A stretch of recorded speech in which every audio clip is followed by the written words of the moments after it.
Olá, queridas irmãs, queridos irmãos.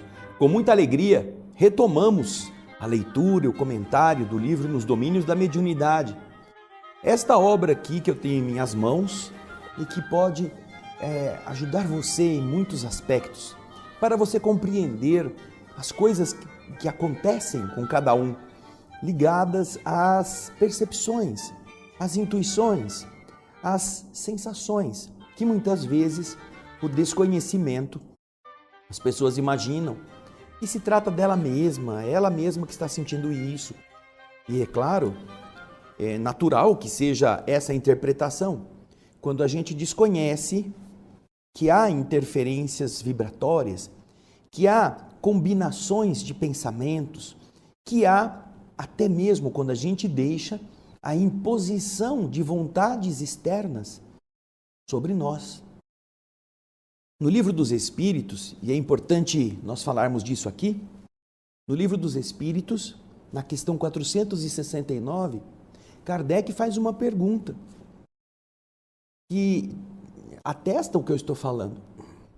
Ele pergunta aos espíritos se existem influências do mundo invisível para os encarnados, se há interferência da vontade do mundo, de entidades do mundo invisível que atuem sobre nós. E você vai se surpreender com a resposta. Os espíritos dizem: há tanta influência que geralmente são eles que vos dirigem. O pensamento invigilante acaba sendo facilmente manipulado por inteligências que, conhecendo nossas fraquezas, se servem desses vãos, destes buracos, para que a gente possa acabar caindo naquilo que nós gostamos e nos arriscando a fazer coisas que não são adequadas. Por isso é tão importante você conhecer como é esse mecanismo. E hoje, o capítulo 24 vai nos dar uma excelente demonstração de como todas estas coisas podem, sendo compreendidas, nos ajudar a vencer. Eu sei que você já deve ter encontrado famílias em estado bastante complicado, pessoas que estão padecendo dores atrozes e às vezes até mesmo nos leva a pensar: puxa vida, como Deus não é bom, como Deus deixa que essa pessoa fique assim, por que será que está acontecendo isto? Porém, quando nós conhecemos os mecanismos, será mais fácil de nós compreendermos como, apesar daquela condição, Deus ainda é muito bom para aquele indivíduo, para aquela família. Vamos então hoje, no capítulo 24, começar a entender esses mecanismos dentro de uma experiência de vida real. O capítulo 24 se chama Luta Expiatória. Vamos acompanhar o texto? André Luiz agora está se referindo a um que estava sentado naquela reunião mediúnica, esperando ajuda. Então ele está nos explicando: olha, junto de nós, o cavalheiro que se mantinha entre os enfermos caiu em estremeções coreiformes. O que são esses estremeções? São tremores que lembram os tremores daquela coreia, uma doença que é uma síndrome aguda caracterizada por movimentos involuntários típicos, rápidos, breves, irregulares, especialmente na base dos membros. Ele começou a tremer sem se controlar. Se não fosse a poltrona em que ele se apoiava, ele teria se atirado ao chão. Ele não conseguiria ficar ali. Ele emitia gemidos angustiados e roucos, como se uma luva, uma mão de ferro invisível lhe apertasse a garganta. Não longe dele, duas entidades de presença desagradável reparavam os seus movimentos. Porém, elas não estavam interferindo magneticamente, de forma visível, nessa agitação nervosa de que esse homem se fazia portador. Ou seja, havia duas entidades que estavam assistindo àquela cena. Mas elas não estavam interferindo, não eram elas que estavam produzindo, aparentemente, aquele estado de... Parece uma pré-convulsão, não é? Aí André Luiz continua explicando. O doente, ele apresentava já uma idade física madura, mas Aulus, o nosso instrutor, esclarecendo-nos com mais segurança, nos informou comovido. Esse aí é um pobre irmão em luta expiatória. E, na realidade, ele mal atravessou a casa dos 30 anos nesta romagem terrestre. Ou seja, não era tão idoso como parecia, não é? Ele estava desgastado, é o que Aulus está falando. Está sofrendo há muito tempo. E ele continua a explicar, olha, desde a infância, ele sofre o contato indireto, daquelas companhias inferiores, dos espíritos inferiores que ele corrompeu, que ele aliciou, que ele arrebanhou no passado pelo seu comportamento infeliz. E quando ele experimenta a aproximação, só a aproximação, destes amigos transviados, desnorteados, que ainda estão em nosso plano, com os quais ele conviveu por longo tempo antes de voltar ao corpo físico, assim que ele sente a aproximação, ele, o homem encarnado, reflete a influência nociva e entrega-se a perturbações histéricas que lhe sufocam a alegria de viver. Ele tem sido um problema muito aflitivo na casa onde ele vive, desde que ele renasceu. Desde a meninice, ele vai de médico em médico. Ultimamente, está usando os tratamentos adequados para a malarioterapia. A malária era uma doença, ou ainda é, né? Fazendo um breve parêntese aqui, uma doença em que a pessoa, contraindo o agente, ela começa a tremer, ela fica sem conseguir se conter. Então, de tanto ir em médico, recomendaram como talvez uma terapia que pudesse ser tentada, o tratamento feito com a inoculação de organismos maláricos.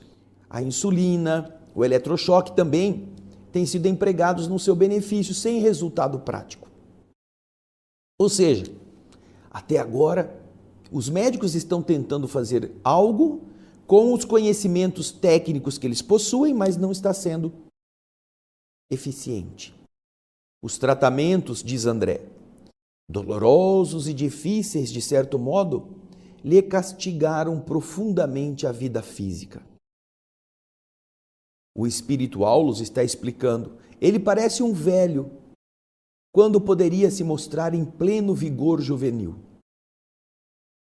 Aí André continua descrevendo a cena. Enquanto o enfermo tremia, pálido, nosso orientador, que é o Aulus, e o irmão Clementino lhe aplicavam recursos magnéticos de auxílio, asserenando-lhe o corpo conturbado. Ou seja, ele estava recebendo ajuda do plano espiritual. Aulus e Clementino, que era o responsável pelo grupo, estavam lhe aplicando energias em favor do seu reequilíbrio. Terminado esse acidente paroxístico, que esse espasmo agudo, essa pré-convulsão, nós percebemos que ele estava suarento e desmemoriado. Como se ele fosse surdo às preces que Raul Silva pronunciava, implorando o socorro divino em seu favor. Você vai ver a imagem do projeto Imagem que retrata esta cena. Ali estão Clementino, Aulus, aplicando o passe magnético naquele homem desgastado, com aparência de velho, enrugado, com o rosto encavado, com as maçãs projetadas, demonstrando uma anemia, um estado de emagrecimento. Está ali meio entregue, sem muito controle. E você vê logo aqui à direita, embaixo, duas entidades de aspecto bastante feio, que são seus companheiros, são seus sócios de delitos e que ainda estão no plano espiritual. Vocês veem que eles não estão atuando sobre o homem, eles apenas se aproximam. E este homem, sentindo a aproximação vibratória, sem entender por quê, ele tem esses ataques. É claro que os médicos vão tratar com remédios, mas não sabem que a causa não é um problema orgânico, é uma influenciação vibratória.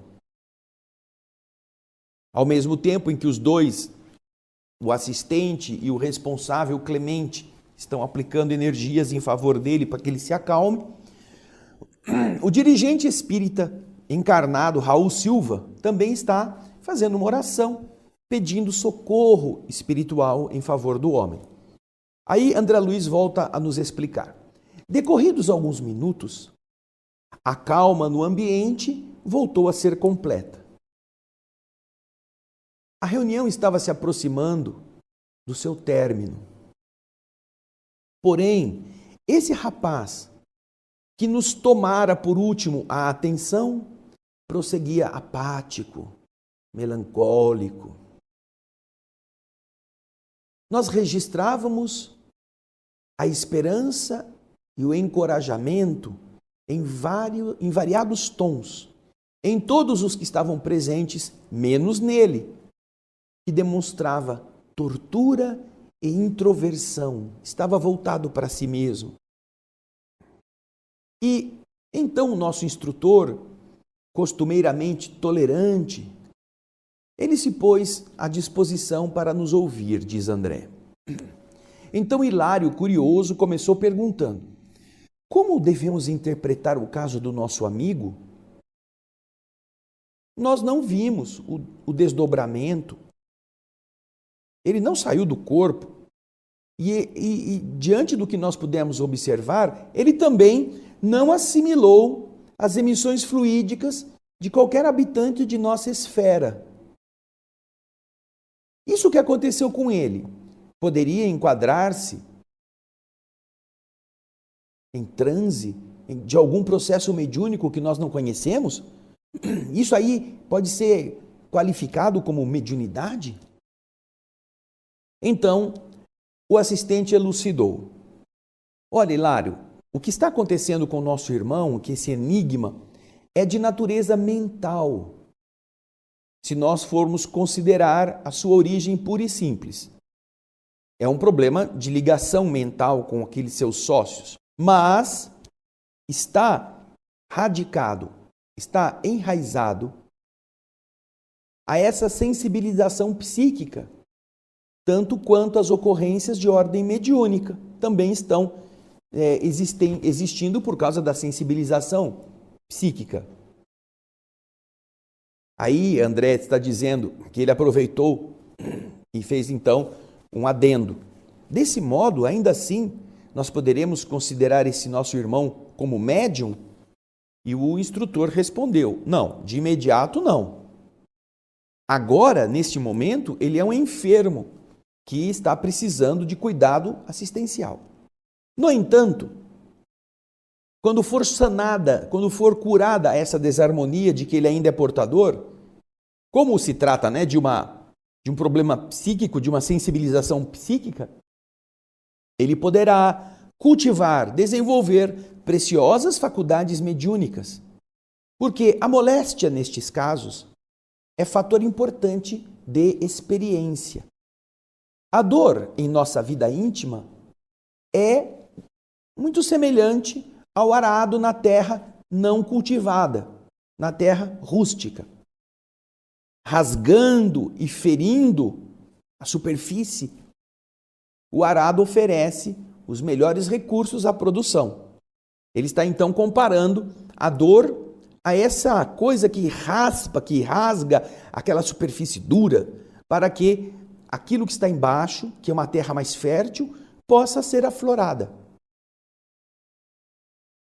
Aí então, Hilário, admirado, fez a pergunta: mas e a doença em si?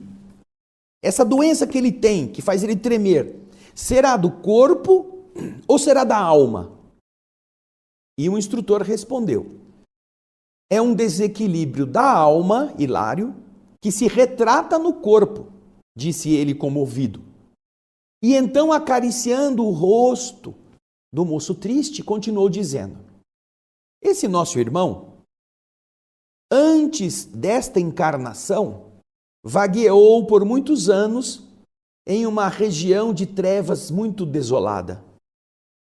Nesse lugar, ele foi vítima de hipnotizadores cruéis, com os quais esteve nesta estreita sintonia em razão da delinquência viciosa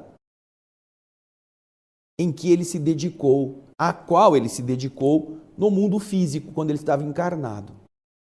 Sofreu intensamente e voltou à Terra, reencarnando, trazendo certas deficiências no seu organismo perispiritual. Segundo a justa acepção da palavra, ele é um histérico. Acolhido pelo heroísmo de um coração materno e por um pai que foi associado dele na insânia, hoje também, na travessia de amargosas provas, o próprio pai, esse moço vem procurando a própria recuperação. Olha só que interessante. Você vê que o rapaz vem de um problema longo, de uma vida anterior, onde ele se dedicou a uma conduta viciosa. Desencarnou, foi para a região trevosa, onde estão os padrões adequados ao que ele buscava, ao que ele emitia, e lá ele se pôs em contato, ou se deixou influenciar por vários espíritos que também, mais poderosos do que ele, o hipnotizaram. Usaram do poder de influência, de convencimento mental, para torná-lo vulnerável aos prazeres e aos intentos que eles também queriam. Bom, aí esse moço teve que reencarnar. Como o perispírito dele estava adulterado pelo seu comportamento físico e mental da vida passada, estava marcado pela influência de entidades mais perversas durante o transe, durante a sua passagem pelo nível espiritual que lhe competia, sem que ele tivesse se defendido, sem que ele tivesse melhorado no desejo de deixar aquele tipo de vida, ele renasce com deficiências no perispírito acentuadas, no psiquismo doente. E quem é o pai dele? Para renascer, ele precisa de um pai e de uma mãe. A mãe é um espírito abnegado, valoroso, de uma mulher que está devotada a ser protetora de espíritos necessitados. Mas o pai dele é um velho aliado das insânias, das loucuras do passado, que também está sofrendo nesta vida. Veja só a elevação da sua esposa, mãe desse rapaz e companheira de um homem igualmente pérfido, que agora está em um processo de expiação. Mas a gente ainda vai conhecer o que aconteceu com todos eles. Vamos voltar ao texto? Vamos lá. Agora, depois que ele reencarnou, aos 7 anos da sua nova experiência terrena, quando a sua reencarnação se consolidou plenamente, como nós já aprendemos isso lá no livro Missionários da Luz, na reencarnação do Segismundo, aos 7 anos, quando o perispírito já está dominando a formação do próprio sangue, quando o corpo amadureceu para produzir os glóbulos vermelhos, quando então se afastam um pouco os nossos espíritos protetores mais ligados ao processo reencarnatório, quando terminou então este período, que a sua reencarnação se firmou, ele se sentiu tomado pela desarmonia que ele havia trazido do mundo espiritual. E então, desde essa época, vem lutando no trabalhoso processo regenerativo a que ele se impôs. Algemado A perturbação em que ele se prendeu supõe haver nascido com o fracasso congenial, o fracasso de nascença. Ele se sente um fracassado. Ele não se acredita capaz de qualquer serviço nobre. Ele se acredita derrotado antes de qualquer luta.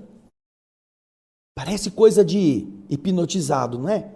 Pode ver, não, você não vai dar certo. Não, eu não vou nem tentar porque eu sei que vai dar errado. Não, eu não nasci para acertar, tudo que eu faço é um problema. Isto é o quê? É fruto de toda fixação mental negativa. O que faz então que ele adote? Isso faz com que ele procure o quê? O isolamento. E é o que André Luiz está nos contando aqui na palavra do instrutor Aulus. Para ele, o que lhe satisfaz tão somente é a solidão, na qual ele se alimenta dos pensamentos doentios, que são arremessados ao espírito pelos antigos companheiros de vício. Ou seja, os que estão acercando-se dele fazem com que ele se abasteça dessas mesmas ideias. E isso mantém ele nesse mesmo estágio.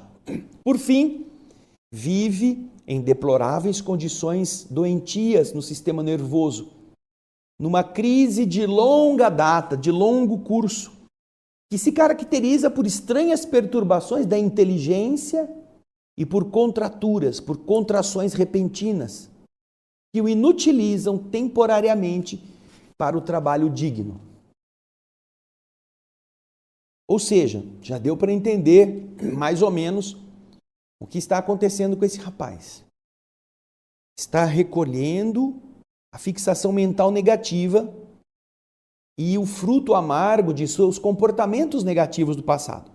Agora, o que acontece? As preces do grupo estavam indicando o fim dos trabalhos. E, portanto, essas orações nos convidavam ao silêncio, não dava para ficar conversando mesmo quando todos estavam orando. Terminada a reunião, Aulus, nosso instrutor, se ofereceu para acompanhar o rapaz doente até a casa onde ele morava. Medida essa que o outro espírito responsável, Clementino, aprovou com satisfação. O moço parecia anestesiado, inerte, sem vontade própria. Depois de meia hora, durante a qual nós procuramos assisti-lo no seu trajeto na via pública, nós chegamos a uma singela casinha do subúrbio. Ao chamado insistente do rapaz, simpática velhinha veio atender. Américo, meu filho, ai, graças a Deus, eu vejo que você voltou. Eram as palavras amorosas da sua mãezinha. Essa ternura maternal vibrava, sem dúvida, evidentemente, naquela voz clara e reconfortante. E a mãe conduziu o moço sem demora para o interior da casa, onde lá dentro, um outro rapaz, bêbado, desferia palavrões a todos os cantos. E então a mãezinha, olhando para o outro filho, disse preocupada: ai, Márcio infelizmente abusou de novo.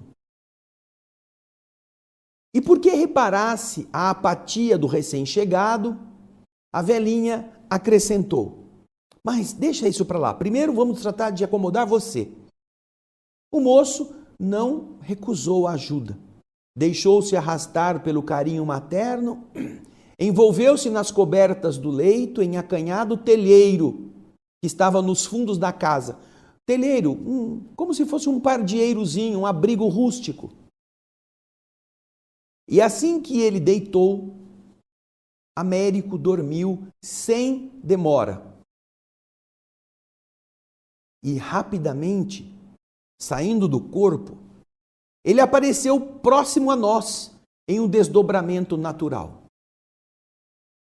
Nem de longe ele nos pressentiu. Ele percebeu que nós estávamos ali, apesar de estar fora do corpo, não é? Ele só registrava a perturbação de que ele se via possuído na mente. Ele sentia alguma perturbação e era isso que vamos dizer, o envolvia. Com medo, espantado, ele dirigiu-se para um quarto pequeno que estava também muito próximo e projetou-se. Ali se colocou ao lado de um velho paralítico choramingando. Vejam só então, vamos voltar aqui para lembrar o que está acontecendo. Ele veio do centro espírita acompanhado pelos mentores que estavam ajudando e estudando o seu caso. Chamou à porta de sua casa e uma velhinha muito simpática, sua mãezinha, veio com todo carinho recolhê-lo. Lá dentro tinha um outro irmão bêbado, falando palavrão por todos os cantos. Ela então envia o rapaz para dormir no fundo da casa, um lar bastante pobre. Ao deitar-se e acomodar-se debaixo das cobertas, naturalmente ele adormece e o perispírito dele sai do corpo.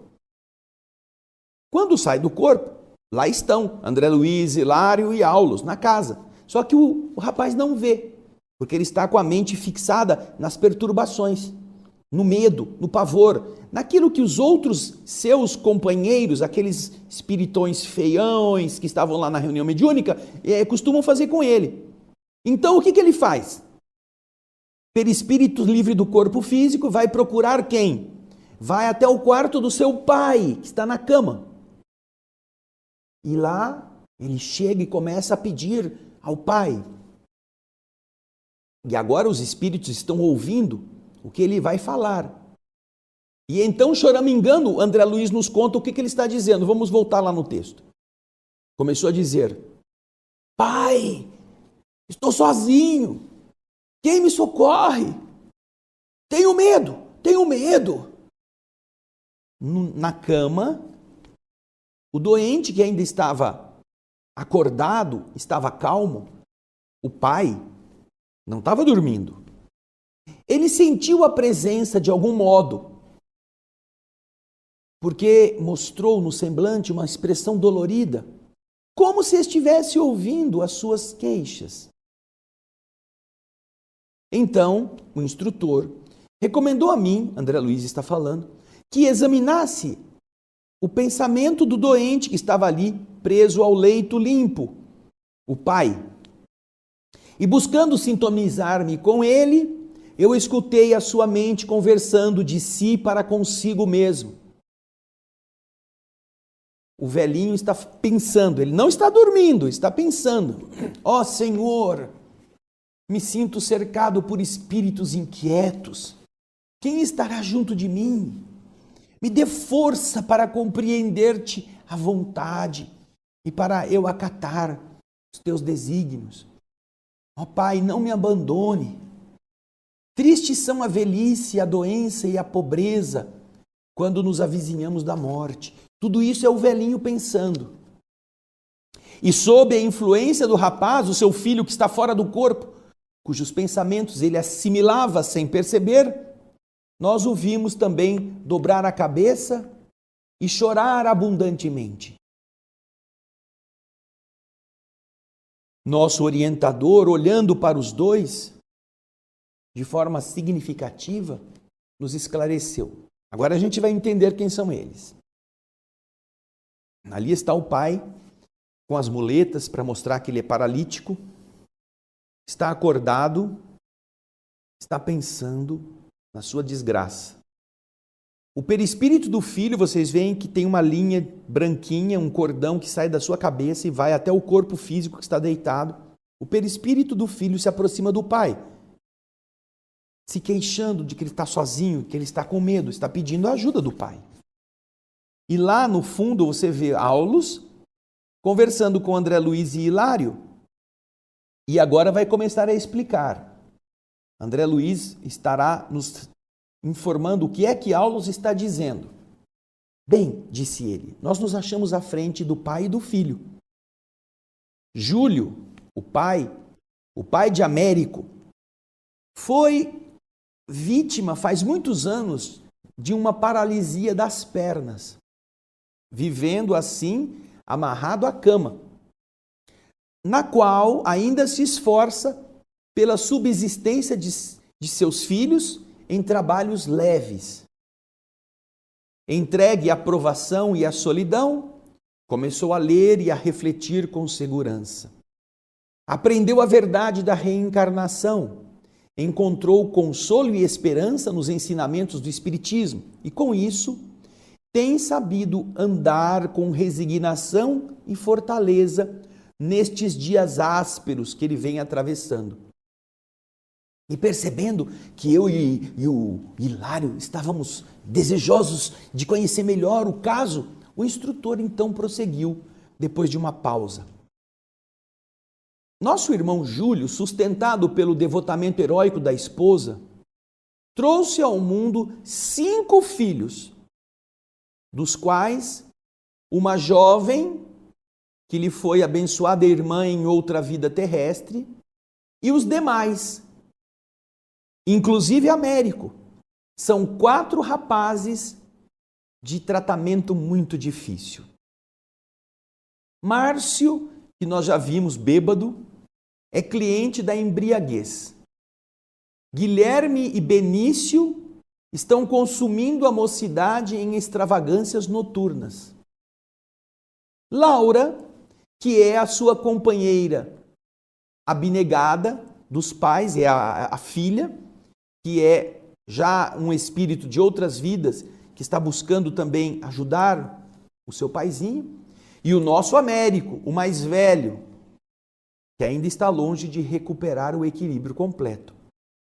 E observando o dono da casa nessa posição tão difícil, somos levados a pensar nas dificuldades que aqui acontecem, não é? Imagina, o homem está no leito, teve que criar 5 filhos, nessas condições. E o instrutor disse, sem dúvida, a expiação do grupo doméstico que estamos vendo é rude e dolorosa. Agora vamos encontrar o motivo. Hein, você que está aí, está me assistindo? Vamos encontrar o motivo? Será que é por acaso? Será que foi assim, maldade de Deus? Será que Deus estava distraído e deixou que todas as desgraças caíssem em cima deste grupo? Vamos ver por quê. André Luiz vai começar a explicar o que o instrutor vai comentando, explicando os motivos. Vamos ver o texto. Em um passado próximo, o paralítico de hoje, Júlio, era o dirigente de pequeno bando de malfeitores. Ele, extremamente ambicioso, abrigou-se num sítio, onde se transformou em perseguidor de viajantes desprevenidos, dedicando-se ao furto e à vadiagem. Conseguiu convencer 4 amigos a acompanhá-lo nas aventuras delituosas a que ele se entregou pela cobiça tiranizante. E com isso, ele comprometeu-lhes a vida moral. E esses 4 bandidos são hoje os filhos que lhe recebem uma nova orientação, cobrindo-o de preocupações e desgostos. Júlio desviou os 4 do caminho reto. Agora procura recuperá-los para a estrada justa, achando-se ele mesmo nessas penosas inibições de não poder andar. Aí André comenta: a conformação torturada do velhinho nos sensibilizava as fibras mais íntimas. Enquanto estava pensando sobre isso, nós fomos atraídos, tivemos a nossa atenção atraída para um novo fenômeno. Uma outra coisa aconteceu enquanto Aulus estava explicando isso. Você vai ver a imagem aí no projeto Imagem antes que o André Luiz nos conte. Dá uma olhadinha. Eles estavam ali conversando, o velhinho estava na cama. E olha, além do rapaz, agora tem uma outra alma, que também está encarnada. Vejam só o fiozinho em cima da cabeça. Uma jovem, diz André, de fisionomia nobre e calma, penetrou o quarto em espírito.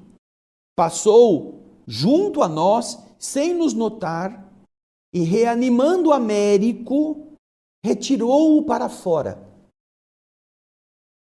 Percebendo-nos então a silenciosa indagação, o assistente nos informou: essa aí é Laura, a generosa filha, que ainda mesmo durante o sono físico não se descuida de amparar o paizinho doente. E aí Hilário quer saber, não é? Hilário é o curioso da turma. Ele está dizendo, quer dizer então que ela mora aqui mesmo? Ela está domiciliada aqui neste lugar? E Aulus respondeu, sim, Hilário. Ela está dormindo, seu corpo está dormindo em um aposento próximo. Depois, então, de ministrar recursos energéticos ao enfermo, ao doente, ao paizinho, Júlio, que estava chorando, o assistente acrescentou: quando o nosso corpo terrestre descansa, nem sempre as almas repousam. Na maioria das ocasiões, seguem o impulso que lhes é próprio. Quem se dedica ao bem, de um modo geral, continua trabalhando na sementeira e na seara do amor. E quem se emaranha no mal, costuma prolongar, no sono físico, os pesadelos em que se envolve. E Hilário, então, continua perguntando: ora, pelo que nós analisamos, os fatos mediúnicos no lar são constantes. Confirmou o orientador, isso mesmo.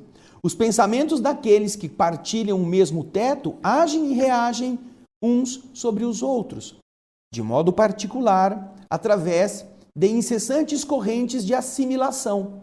A influência dos encarnados entre si é habitualmente muito maior do que se imagina. Muita vez, na existência carnal, os obsessores que nos espezinham, que nos humilham, estão conosco, renascidos no mesmo lugar, respirando, reencarnados no mesmo ambiente. Do mesmo modo, existem protetores que nos ajudam e elevam e que igualmente participam de nossas experiências de cada dia. É imprescindível compreender que em toda parte, acima de tudo, vivemos em espírito. Não somos corpos. O intercâmbio de alma para alma entre pais e filhos, cônjuges e irmãos, afeiçoados e companheiros, simpatias e desafeições, no templo familiar, nas instituições de serviço em que nos agrupamos, é, por causa disso, a bem dizer, obrigatório e constante. Sem notar, continua o instrutor, nós consumimos ideias e forças uns dos outros. Nós nos dispunhamos a sair quando Hilário, como quem se valia do ensejo da ocasião, perguntou curioso: bom, voltando ao caso do Américo e reconhecendo ele como portador da histeria, haverá vantagem na frequência dele ao grupo em que outros médiuns se aperfeiçoam? Vai servir para alguma coisa? Ele é doente, ele é desequilibrado. E então o assistente respondeu: como não, Hilário? O progresso é obra de cooperação. Ao se consagrar à disciplina e ao estudo, à meditação e à prece, ele se renovará mentalmente, apressando a própria cura, depois da qual poderá cooperar em trabalhos mediúnicos dos mais proveitosos. Todo esforço digno, por mínimo que seja, recebe invariavelmente da vida a melhor resposta.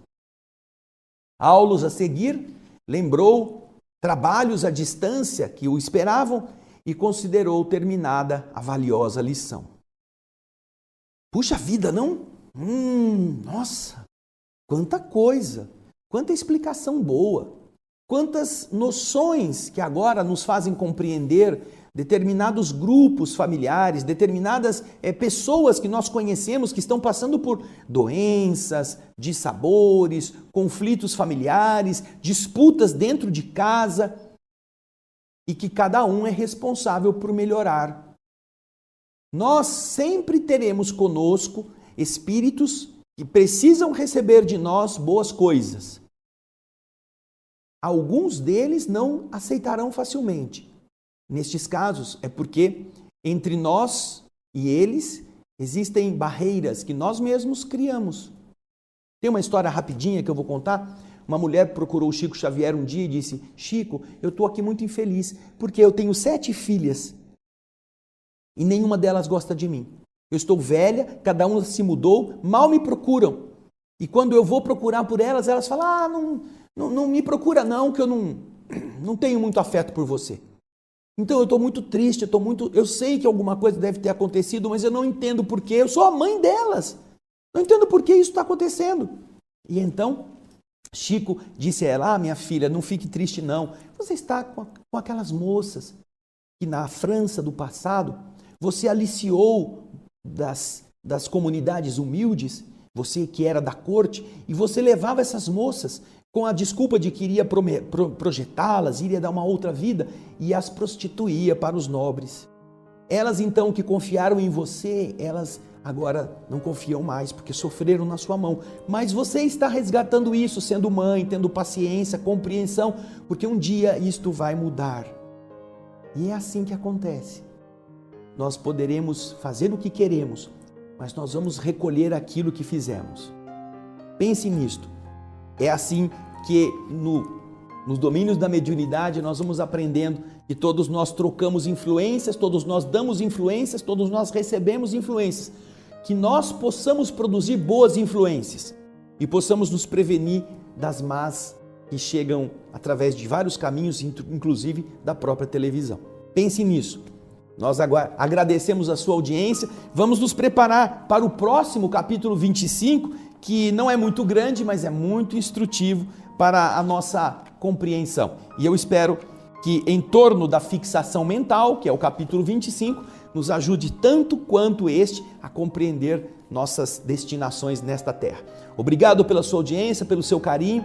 Nós agradecemos tudo que você pode fazer para difundir estas notícias do plano espiritual e aguardamos você no nosso programa. Até lá e muita paz.